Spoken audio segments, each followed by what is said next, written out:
So in this lesson, we'll be going through the important aspects of getting your barcode and labeling done correctly.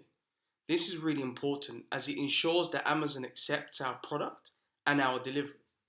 The reason this is so important is because I've had experienced instances where other sellers have not done this process correctly, which has resulted in either Amazon refusing their product or delivery, or it or in some cases actually charging them more once they accept their delivery because of the incorrect barcoding or labeling for their product.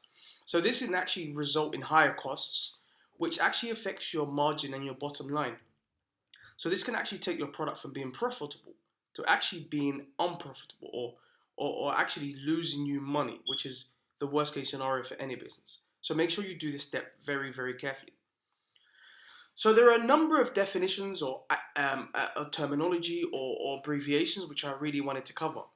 The ASIN or the ASIN is the unique identifier Amazon actually assigns to your product once you create your listing. I'll give you an example where you can find this ASIN. So if we go over to Amazon.com, we should hopefully be able to see maybe an example of a product, so something that I searched earlier. You can see what will happen is Amazon actually displays it firstly within your listing itself and in your Seller Central backend. So you should also be able to find your ASIN in your Manage Inventory section of your Seller Central account. So if you look down here, similar to where we looked at the BSR, just above it, what you will see is the ASIN, and this number here is the unique identifier Amazon has assigned to your product.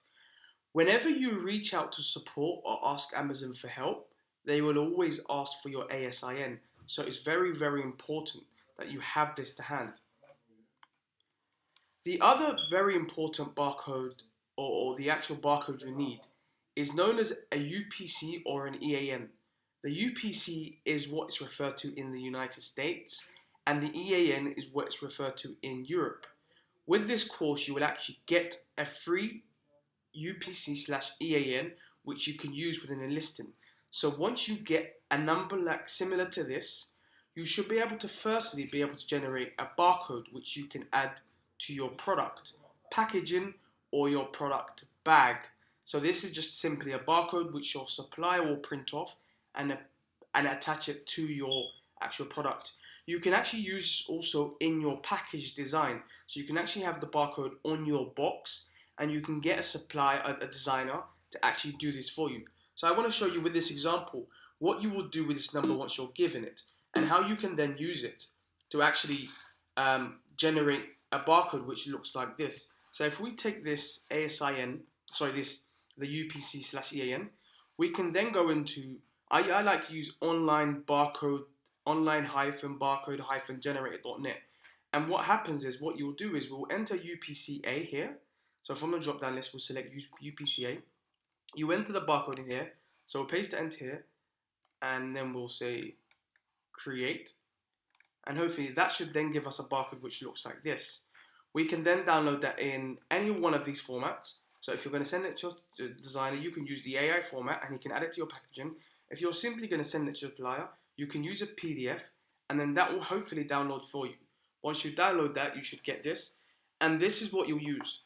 This is what your barcode will look like, and this is what you can then attach or add to your box, or have them printed and actually added to a bag if you're using a bag, a plastic see-through poly bag or op bag, as we discussed in the earlier chapters. So following on from this, there's actually a third and final barcode or label that Amazon uses, and that's called the FNSKU. The FNSKU is a barcode that Amazon actually assigns to your product. So the UPC and the EAN is your barcode, and the FNSKU is the unique barcode that Amazon uses to identify your product.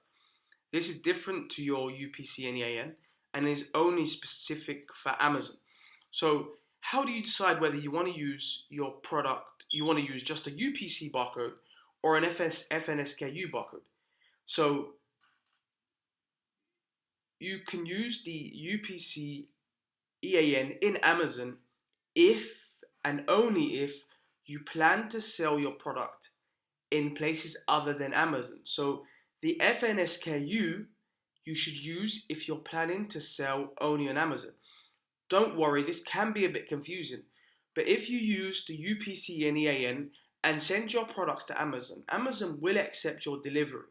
But what they will do is they will charge you a fee to put the FNSKU label on top of your barcode. This is so that their barcode scans on their systems and they use it for monitoring and tracking on the systems. However, how I do it is because I only sell my products on Amazon, I use the UPC and EAN in creating my listing, so I never generate the barcode that you see. I put it into my backend, so into when I'm setting up my product, and I'll show you how that's done in a later lesson.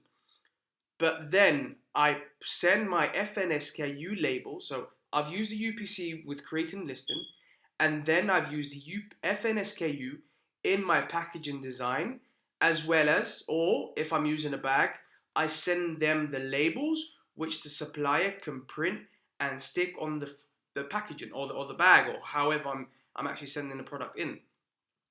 Remember, to lower your fees, you use the UPC in your listing, but then use the FNSKU on the actual product so you do not get the fees that Amazon will charge you. This is a very low fee anyway, so it's typically around 20 cents per item, which if you have 10,000, 20,000, 30,000 items, does add up to become a substantial amount of money. But the FNSKU is only used for Amazon. If you have any questions about this, please post in the group, ask a question, and we'll be more than happy to clarify this for you. Finally, I want to repeat that as a bonus with this course, you will be given a free barcode for your first product included with this course.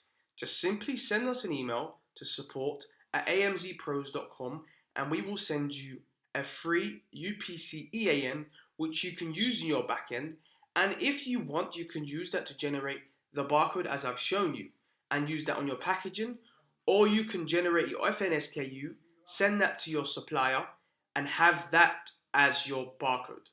I hope that makes sense, and please listen to this lesson again and again until you fully understand.